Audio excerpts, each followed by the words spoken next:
I found out the truth when the nurse handed me the tablet. They'd written my name down as emergency contact removed. Not even replaced, just deleted. The box was blank. My daughter's name used to be there, and under relationship, it said mother. I'd filled it out myself the last time, but now it was blank. Blank like I hadn't existed. She looked at me kindly, the nurse. Said maybe there was a mistake. I said maybe there was too. Then I asked to use the restroom, and I sat on the toilet lid and stared at the grout between the tiles. I didn't cry, I was too tired.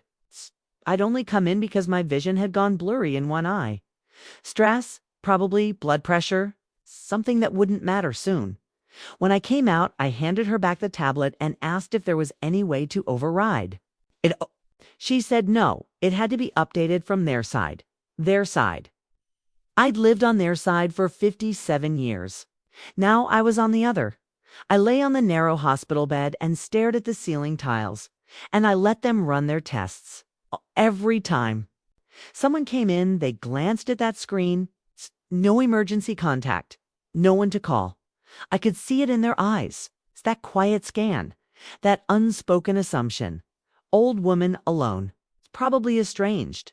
They didn't know I'd been at every school pickup, every flu season, every graduation, every birthday. I'd made the cakes myself. I'd stayed up hand-washing dance costumes because my daughter didn't like the way the sequins got bent in the machine.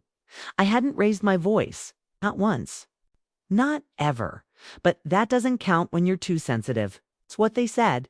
All three of them. My daughter, her husband, and his mother. It started small, like these things do. I'd say something, and they'd tell me I was overreacting. I'd express a worry, and they'd exchange glances like I'd embarrassed them. I began keeping my concerns to myself. Then my thoughts. Then my words.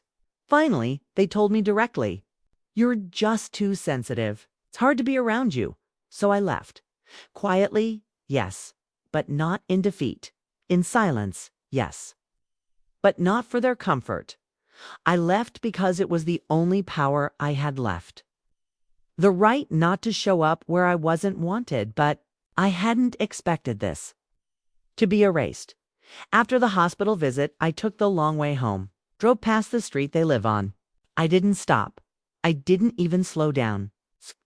Remembered how we used to walk under them, her little hand in mine. Her tiny voice calling Mama. Come look. No one called me that now. When I got home, I sat in the kitchen and read over the papers. The power of attorney I'd signed over to her when I had my surgery 2 years ago. Just in case, I'd said. Just while I recover.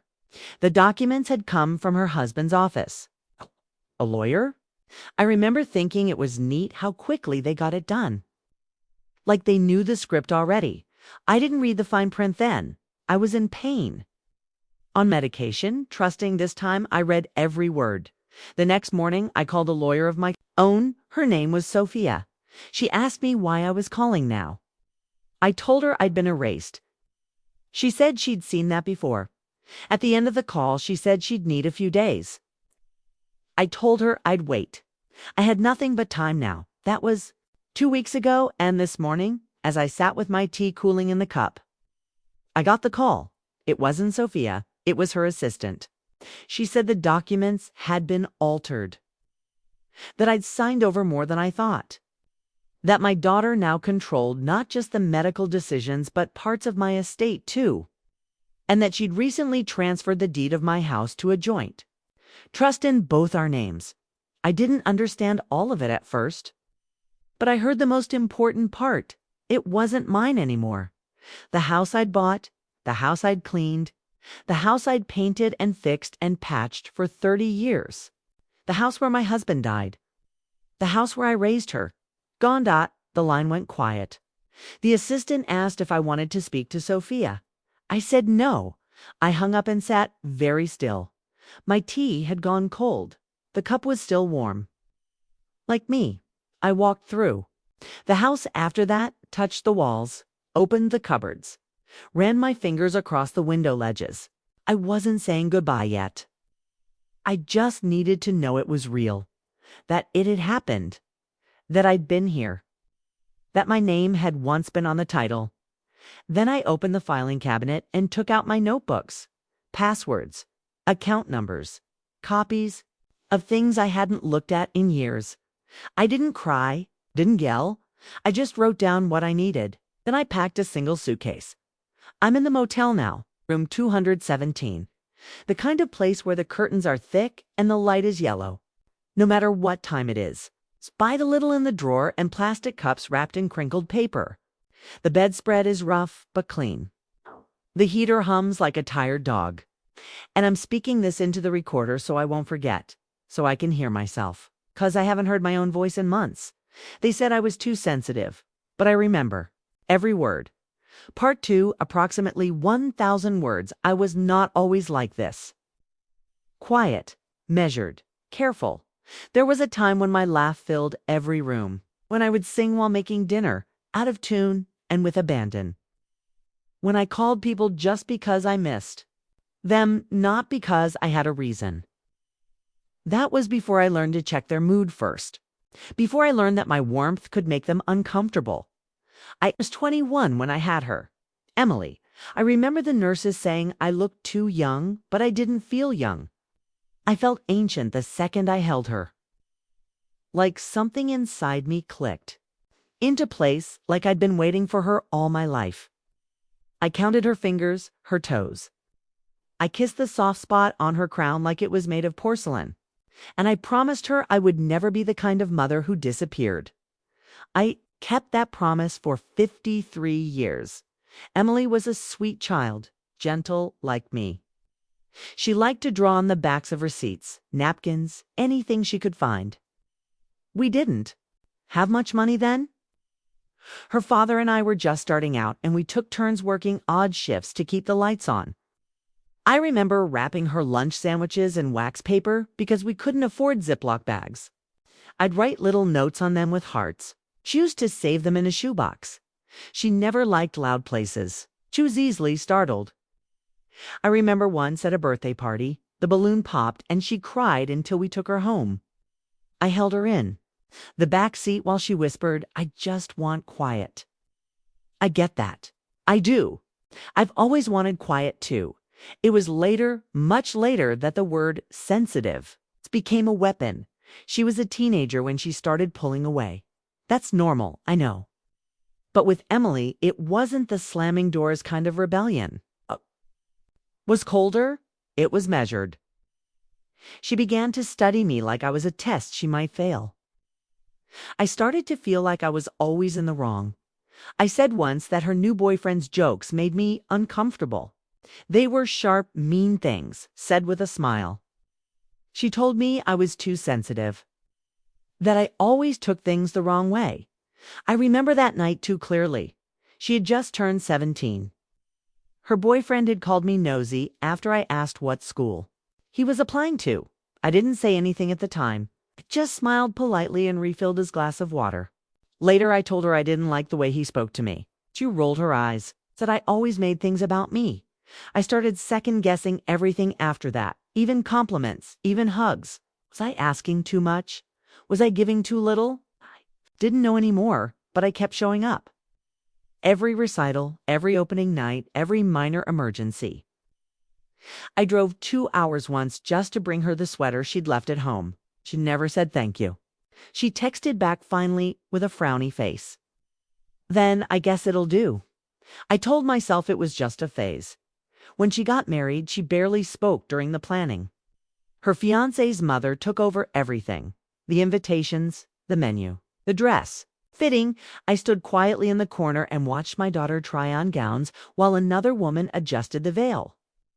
When I offered to help, they said it was all under control. I smiled. I went home. I made tea and cried in the pantry. After the wedding, I gave them the down payment for their house, $40,000. It was everything my husband and I had saved. I gave it to her in a cashier's check. She never looked at me when she took it. Her husband smiled and said that was generous. Then he said, joking, "Hope you don't ask for it back." Laughed too loudly. I don't know why. A month later, I found out I wasn't listed on the title. I didn't ask. I didn't press. Oh. I didn't want to be the kind of mother who made things. Awkward. Over the years, they gave me a role. I was the babysitter when their daughter was born, the extra set of hands during flu season, the person who brought food, who folded laundry, who left early so they could have their quiet evenings. They said I was sensitive when I cried after being left out of Christmas Eve. They said I was sensitive when I asked why no one called after my fall in the garden. I told myself I should be grateful they let me close it all. I kept the shoebox with her childhood lunch notes. I don't know why. Habit, maybe. It's in the suitcase now with my paperwork. I opened it yesterday. The notes are faded, but the handwriting is still mine. Sweetheart, I love you even when you're sad. Hope today feels better than yesterday. Ka, I'm so proud of you always. It's strange to see those words now. K, like they were written by someone else. I don't hate Emily. I want that to be clear. I don't think she meant to turn into someone who could cut me out without even looking back. I think she just learned that I would always forgive, that I would stay no matter how little space she gave me, and people get used to that. They get comfortable. Until one day you go quiet. Until one day you step away. Not because you want revenge, but because your breath is too shallow in a house where your name is never spoken kindly, they said. I was too sensitive. They never asked what that sensitivity had survived. I knew something was wrong the moment I saw the envelope on my kitchen counter. It was thick, legal-sized. The return address was her husband's office. Real estate law, estate planning, property transfers. It was already open. I hadn't opened it. That's what stopped me cold. I had left it there before my walk, unopened. I'd found it in the mailbox that morning and told myself I'd deal with it later. It had been a soft, sunny day, the kind where even your bones feel a little warm. I'd gone out, taken the long loop around the neighborhood, trying to stretch the knots out of my spine. When I came back, the house smelled slightly different, like citrus and metal, and the envelope was torn clean across the top, like someone had used a letter opener with a steady hand. I stood over it and felt the air go still. I picked it up, pulled out the papers. It was a revised trust agreement. I read the words slowly. I wasn't sure what I was looking for, but I found it in the fourth paragraph. My home, had been added to a living trust with both my name and my daughter's, with a clause I hadn't seen before. In the event of my death or a declaration of medical incompetence, the property would transfer fully to her without probate. That's what it said, without probate. I sat down. The chair creaked under me. It was one of those things you don't know, you notice until silence makes it loud. The ticking of the kitchen clock, the faint hum of the refrigerator, the sound of my own breath trying to stay calm. I turned the page. Again and again. There was a copy of my signature. It looked real. It was real. But I didn't remember signing this version. I remembered signing a document months ago. After my doctor's appointment, when I'd been groggy and sore and trying to be cooperative, they'd said it was for emergencies, to make sure things were in place, just in case it had been in the car. They passed it to me across the center console. I signed it without reading. My daughter had reached across and held my hand, lightly, just above the wrist. "You're being so brave," she'd said. I thought that meant I was safe. But this wasn't safety. This was the beginning of something else. Something I wasn't ready to name. Not yet. I didn't call her. I didn't ask. I didn't want to hear her voice say what I feared, that it had been easier this way. That I'd been told. That she hadn't meant to do anything wrong. I didn't want to hear her call it a misunderstanding, so I did what I had always done. I stayed quiet. I sat with it, let the knowledge settle like dust over everything I owned. Then, 2 nights later, I overheard the call. She didn't know I'd come to drop off soup for the baby. Still called her the baby, though she was 5 now. I'd parked down the street, so I wouldn't wake her. I'd let myself in with the key Emily gave me a year ago, back when she still smiled sometimes when I arrived. The front door was unlocked anyway. They never remembered to lock it. I walked in and heard her voice from the kitchen. I was in the hallway, half-shadowed. Her back was to me. She was on speakerphone. I don't think she realized. She was talking to her husband. Calm, professional. Like it wasn't me she was discussing. She said, "I'm going to talk to the doctor next week about getting it on record." Her memory's not what it used to be. She gets confused sometimes. "I don't want things to get complicated later," she said. "It's not cruel. It's just responsible." Then she said, "Besides, she's too sensitive. If we tell her outright, she'll think we're accusing her of something." She laughed a little, the soft kind, not mean. Not anything you could write down and call malice. Just the kind of laugh you give when you've already decided you're right. I backed out of the hallway, quiet as I could. I left the soup on the table by the door. I don't remember the drive home, just that the moon was low and orange and the roads were empty. When I got home, I sat on the floor of the bedroom. Not because I was overwhelmed, but because I didn't want to sit in a chair that reminded me of myself. I stayed there a long time. Later that night, I emptied the file drawer. I began making copies of everything, sent them to Sophia by certified mail, left her a voicemail.com and steady. I told her what I'd seen. What I'd heard, I asked her one question. "Is it too late?" The next morning she called me back. "No," she said, "not too late, but we need to move now." I remember her voice, sharp like chalk on a blackboard. She said I needed to revoke the trust, reassign the title, file new directives, freeze any potential transfers. She used all these words I had to write down slowly. I didn't understand them all, but I nodded, wrote what she told me. I asked her what to do in the meantime. She said, "Pack." That's when I left. I took what mattered, not much, the notebooks, the papers, my wedding band in the drawer. A framed picture of Emily when she was 8, holding a sunflower twice her size. I almost left it behind, but something made me take it. She looked happy in that photo. Not performative, not polite, just happy. Real. I wanted to remember that version, the one who used to draw me pictures of clouds and label them safe place. I never raised my voice, not once. That's the part I keep circling back to. Not the betrayal, not the legal twist of it, but the fact that I gave her so much room, so much benefit of the doubt, so many quiet pardons I had assumed she would never do. The one thing she did, erase me while I was still breathing and call it love. There's a kind of moment that doesn't feel like a moment until you look back at it. I didn't stand in front of the mirror and announce that I was leaving. I didn't slam any doors. There was no final argument, no last straw. Just a quiet decision that settled into me like dusk. I woke up early that morning, the kind of early where the world feels paused. You can hear your own pulse. If you forget for a second that anything's wrong, then it comes back. I sat at the kitchen table with a pen and a yellow legal pad. Sophia had told me to write down anything I wanted, protected anything they couldn't take if things went wrong. It was a strange thing, trying to make a list of what still belonged to me. I kept writing the same words and then crossing them out. Dignity, memory, name.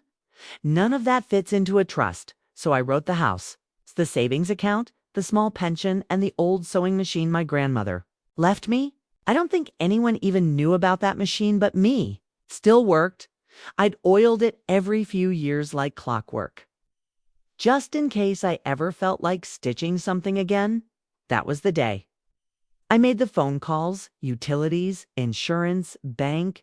I changed passwords, revoked access, asked for new cards. When they asked why, I said I'd had a change of plans.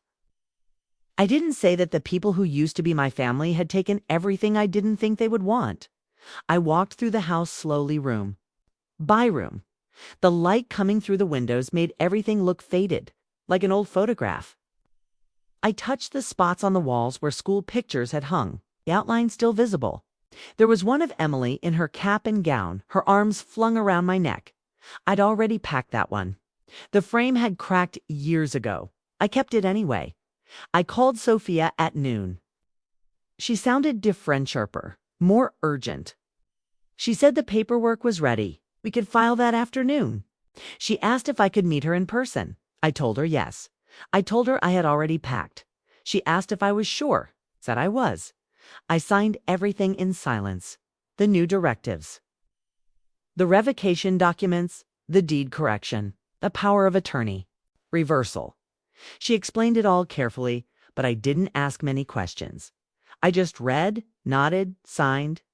My hands didn't shake. When it was done, Sophia handed me a folder with copies. She said she'd courier the filings to make it official by the next day. Then she gave me a long look. Not pity, something quieter. She said, "You're not the first mother to sit in that chair." That's when the weight came. Not in my chest, but behind my eyes. Not tears, just a pressure. It's like something had been waiting for years to be seen. I asked her how many mothers came through this office. She said, "More than you'd guess." I left the office and drove east, toward nowhere in particular. I just needed space, motion. I drove until the city fell behind me and the gas tank warned me to stop. That's how I ended up in the motel, room 217. Lamp with a shade that leans a little. A chair with threads worn through on the arms. But clean, quiet, paid in cash. It's strange how quickly you can detach from a place, when the detachment has already started in your heart. I thought I'd miss the house more, but it had already stopped feeling like mine. Like my presence had been slowly lifted from it over the years. Like the rooms had decided to forget me, too. I bought a notebook from the gas station nearby. Black cover, thick paper. I started writing things down that night. Things I'd given, not just money, but years. Blankets, hugs, midnight rides too. College, when her roommate was cruel. It's the time I brought her groceries, even though I had to use coins to buy my own that week. The Christmas, I let her leave early without a word because she said she had a headache but really just didn't want to be around me. I wrote until my hand cramped. Then I tore the pages out and folded them in half. I wasn't going to send them. They weren't for her. They were proof for me that I had loved. That I had tried. The next morning, Sophia called. She said everything had been processed. That my daughter no longer had any legal authority over my property or decisions. The trust had been fully dissolved and the title restored. That my will had been updated and signed. That all points of control were now mine. There was silence between us then. A soft kind. The kind where someone understands what something cost you, even if you never say it. I said thank you. That's all. She said, if they contact you, let me. No, I said I would. I haven't turned my phone off completely. And check it once a day. It's just enough to make sure nothing urgent's happened. But I haven't answered their calls. Not that they've called yet. I'm sure they will eventually. When they realize what's missing, I'm not going back. That's something I didn't know for sure until just now. Speaking this into the recorder, I'm not going back. Not even to retrieve what's mine. 'Cause I've taken the most important part already. Myself. The version of me that still believed love meant being allowed to stay has died. But in her place is someone else. Someone who understands that being sensitive isn't a flaw. It's a sense, a knowing, a softness that notices things before they shatter. And now, I notice everything the day I left for good. I didn't leave a note. I didn't want them twisting it into something dramatic. I didn't want to give them a scrap of paper to pick apart and analyze. They'd always been good at that, finding the one word I hadn't meant to say. And using it as proof I'd been unreasonable all along. So I left only what was necessary. The keys, the extra garage remote, a few old cookbooks with my notes still written in the margins. I knew Emily wouldn't read them, but I left them anyway. Not for her. For the house, I took the rest. One suitcase, one file box. My name restored. On every document that mattered. A quiet transfer of control. No announcements made. It wasn't a dramatic exit. I didn't sob as I locked the door behind me. I didn't pause on the porch for one last look. I simply pulled the door shut, stepped off the stoop, and left the life I had spent 50 years building. That's the strange part no one tells you. When a person decides to erase you, the real work isn't in holding on. It's in letting go. Without a sound, the motel manager gave me a weekly rate. He didn't ask questions, just slid the receipt across the counter like he'd done it 1,000 times. Maybe he had. Women like me don't usually come in with luggage still warm from their closets, but they come. I can see it in the way he nodded when I said I needed quiet, a place to think. He pointed to room 217, end of the row, close to the vending machines. I bought a Diet Coke and a plastic-wrapped honey bun and sat by the window, staring at the cars. In the lot, I made a list in my notebook. Not a to-do list, a to-not-do list. Don't call, don't explain, don't apologize, don't defend, don't return. That last one, I underlined it twice. The days blurred after that. I set a small routine: morning tea, a walk past the empty tennis court behind the Dups, building afternoon emails with Sophia, checking filings, evening silence. Sometimes I watched the sun slip behind the roof of the Dollar Tree across the road. Sometimes I just listened to the radiator click and hum like it was learning how to breathe. One night, about a week in, I opened my phone, just to check. Not out of longing, just curiosity. There were 3 voicemails, all from Emily. The first was short. Mom, I just noticed the bank login isn't working. Can you call me when you get this? The second came a day later. Okay, I'm not sure what's going on. I tried to talk to the firm about the trust and they said it's been revoked. Can you please let me know what's happening? Her voice wasn't angry yet just unsure. Like a child waking up in a room she didn't recognize. The third voicemail was longer. Faster, Mom. This is serious now. I don't know why you do this. Something's wrong. You need to talk to me. You can't just disappear like this. You're being difficult. That last word sat heavy in the air. Difficult. She always chose that one. When she needed to justify her own discomfort, it was her way of saying the problem wasn't what she'd done but how I'd responded to it. I didn't listen to the messages again. I saved them in a folder called Recordings, not for evidence.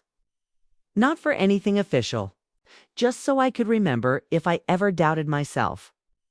How quickly concern turned into control. I didn't respond. They didn't deserve access to me anymore.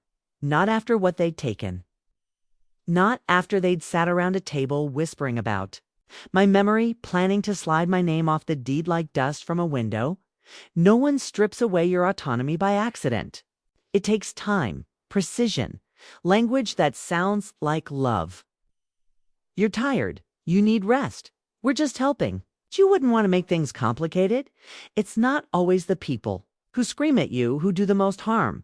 Sometimes it's the ones who speak softly, who never raise a hand, who never tell you they've stopped seeing you as a person until the paperwork arrives. I stayed in the motel for another week. I mailed forms, set up a new P.O. box. I started paying for things under a shortened version of my name, just my first and middle. It's a small shift. Enough to feel like I'd started over, even if only on paper, at night. I lit a cheap lavender candle I found at the gas station. The flame danced against the off-white walls, made the room feel less like a holding tank and more like a temporary kind of peace. I didn't think about where I'd go next. The important part wasn't where it was when I had done it. I had left without asking for permission, without waiting to be believed, without asking anyone if it was okay to want peace. They found out the day the lawyer called them. Sophia said she'd waited until everything was filed and confirmed, then made the call herself. Professional.com, just enough information to be legal, not personal. She said their reaction had been ... instructive. Her word. Instructive. She told me Emily's husband got loud. Tried to make it sound like some terrible misunderstanding. Said I was confused. Possibly being manipulated. That someone must be taking advantage of me. Sophia had listened, patient. Then she'd told him that I was of sound mind, documented by 2 independent evaluations, that the new directives were valid. That access had been removed intentionally, but there was nothing left to contest. Sophia said he went quiet after that. Then hung up. Emily didn't call right away. I imagined they were still spinning their story. Still figuring out how to frame it so they wouldn't look like the kind of people who tried to steal from someone. They claimed to love, but the fallout came. It always does. The first real sign was the social media post. I don't follow Emily anymore. I still know how to look.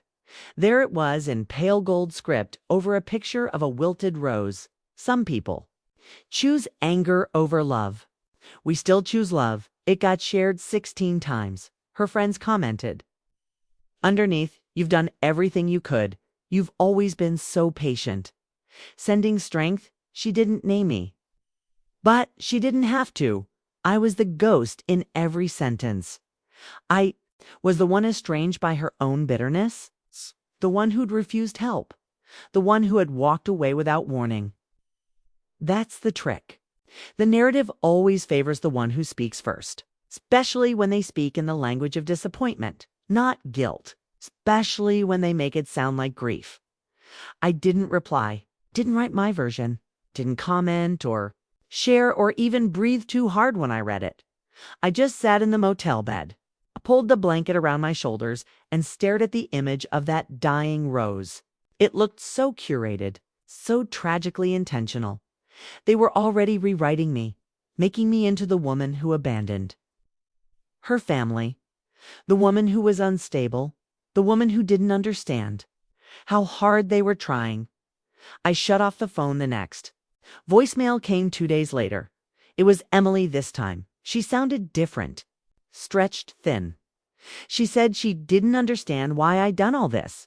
She said she thought we were closer than that. She said I'd always been so sensitive, so hard to talk to. She said maybe we could meet, clear the air, rebuild. Then she said it again, too sensitive. Like it was a flaw built into my marrow, a reason not to trust me. A reason to justify everything they'd done. They never saw it for what it was. A way to avoid their own sharpness. A reason to stay cruel and call it practical. I didn't return the call. Instead, I opened the drawer and took out the shoebox, the one with the notes I used to write her when she was small. I ran my fingers over the folded papers, one by one. You are not too much. You are exactly right. You are safe. I used to write those for her, to protect her, to build her back up. Now I read them aloud to myself, not loudly, just enough to hear the words in the air. I don't know when. I stopped needing to be believed. It happened somewhere between the third signature I reclaimed and the silence that followed. That was the real shift. Not the paperwork. Not the motel key. Not even the moment. I heard my daughter's voice crack over the phone. The shift came when I realized I could live without being understood. That I didn't. Oh, anyone an explanation just because they were confused by my strength? It isn't always a storm. Sometimes the reckoning is a calm room and your own name whispered back to you. Since then, the calls have slowed. The emails too. They'll spin it how they need to. That's their business now. Mine is different. My business is breath and salt. Air and the taste of silence that isn't laced with shame. My business is waking up without dread. My business is holding the quiet like a gift, not a punishment. I keep the motel room clean, make the bed, water the little fern I bought from the market 2 towns over. I've started reading again, books I bought secondhand. I highlight in them. I underline things that make my chest ache. Yesterday, I read a sentence that stayed with me. Some people need to lose you to realize they never really saw you. I closed the book and sat with that for a long time. Not because it hurt, but because it didn't anymore. I never expected to stay this long. Not in this town, not in this room. I told myself it was temporary. Just a place to land while the dust settled. But now when I walk down the street to the little diner on the corner, the waitress refills my tea without asking. She remembers I take it plain. She started calling me hun 2 weeks ago. Not in the syrupy way. Just soft, like she was folding me into something without ceremony. That's what it's been like. This whole life, a folding in, a gathering. I didn't come here to be seen, but somehow they see me anyway. There's a man who sits near the back of the diner, wears the same wool cap every morning, even in June. He always orders the oatmeal and reads the classifieds. We don't speak much, just nod. But the other day I dropped my pen and he bent to pick it up before I even noticed. Held it out like it mattered. Thank you. I said. He nodded and said, gotta notice the small things. That stayed with me. I've started writing more in the evenings. I bought a fresh notebook, heavier than the one I'd brought. This one has a green cloth cover. The pages feel like they were meant to hold something real. Sometimes I write about nothing. Just lists what I saw that day, what I didn't feel, what didn't hurt. But some days I write about my old life. Not the facts, but the feelings. What it was like to sit in my kitchen and feel invisible. What it was like to be told my presence was too much. I don't write to punish them. I write because I don't want to forget myself again. It's easy to get erased when you've spent decades handing out the ink. This week I signed a lease. Nothing fancy. It's just a one-bedroom unit above a small grocery store. The windows face east. The carpet is worn, but the woman who showed it to me said the sun hits the living room just right at about 8 a.m. That was enough. Paid the deposit with my name written clearly at the top of the check. No cosigner, no coner, just me. The woman in the mirror, lined and steady, when I handed it over. The landlord, an older woman with a strong handshake, smiled and said, I like people who know what they want. I said, I didn't always. She said, you do now, and that was the first time I felt it. Not just safety, not just quiet pride, not the kind they write speeches about, not the loud kind, just a private warmth, a knowing. The apartment comes with an old stove, one of the heavy white ones with iron grates. I cleaned it myself with vinegar and baking soda. It's the way I used to do when I needed to think. Scrubbed them. Corners of the sink and lined the kitchen drawer with paper. It felt good. Not like service, like care. All right, and this time, the care was for me.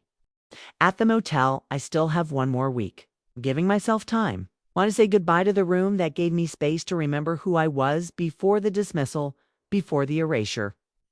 I want to thank the bed for holding me when I didn't know. If I'd hold myself, the waitress at the diner asked where I was headed next. I told her I was moving into town. She smiled wide. Good, she said. You belong somewhere that looks you in the eye. It struck me how rarely I'd heard that. Not just the words, but the idea that I belonged. Not because of what I offered or what I tolerated. Just because I breathe. There's a difference between being needed and being welcomed for so long. I thought they were the same. Emily needed me for rides, for childcare, for the kind of emotional labor that doesn't show up in photos. She needed me as a cushion, shadow, a support beam, but she never asked what I needed in return.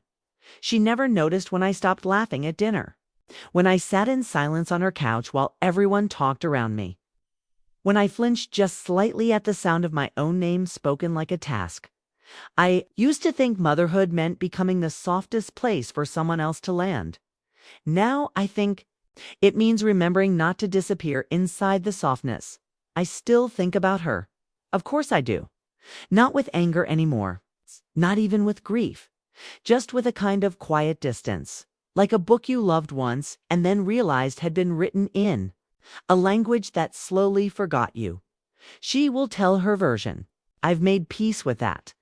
She'll say I withdrew, that I cut her off, that I left without cause. And she's right. In a way, I did withdraw from the story where I was always wrong. From the house where my name became an inconvenience.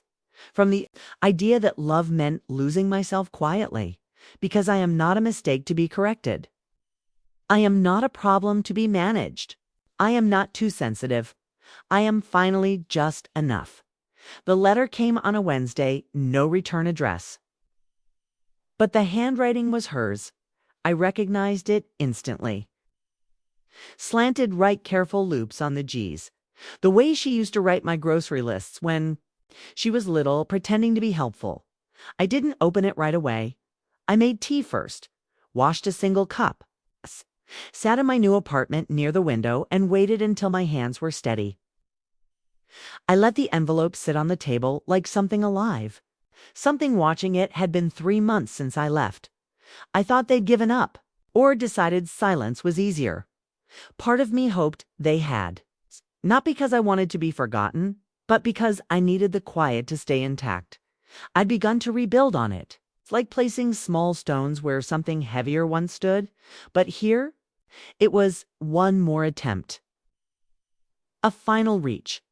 When I finally opened it, the letter was 3 pages long, folded cleanly, no smudges, written in ink the color of dried violets.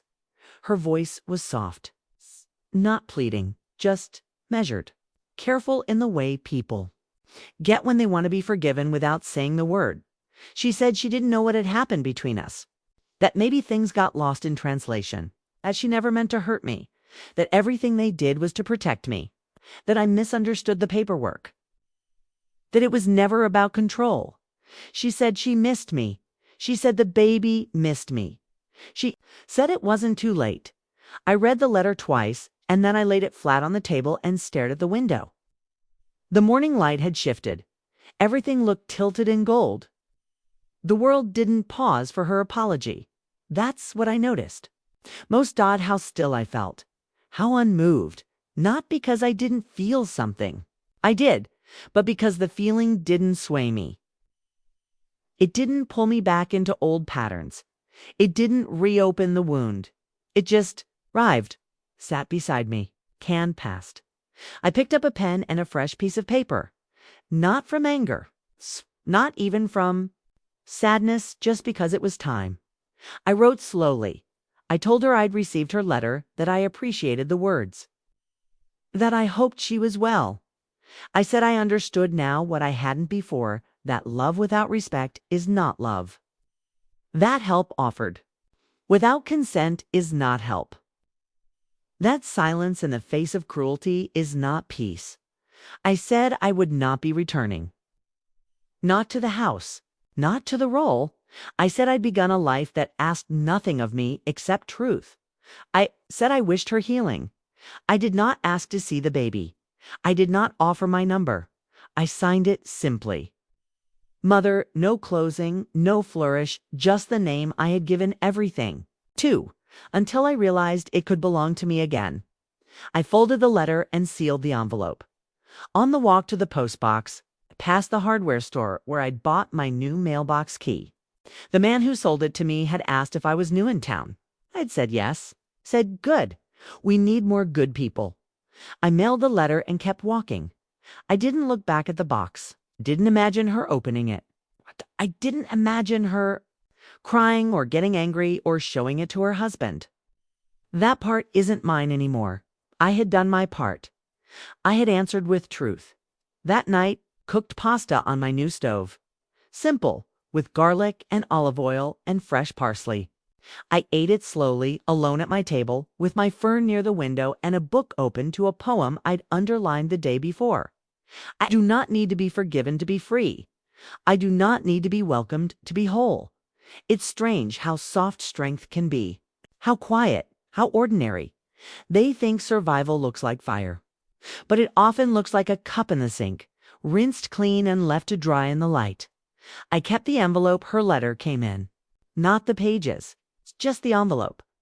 I tucked it in the back of my green notebook. A record not of reconciliation, but of the moment. I proved to myself I would not return just because someone finally noticed. I was gone. It's been 6 months now. The apartment smells like lemon oil and warm bread. I bake more than I used to. Simple things, oat loaves, cinnamon scones, the kind of recipes that keep your hands busy and your mind steady.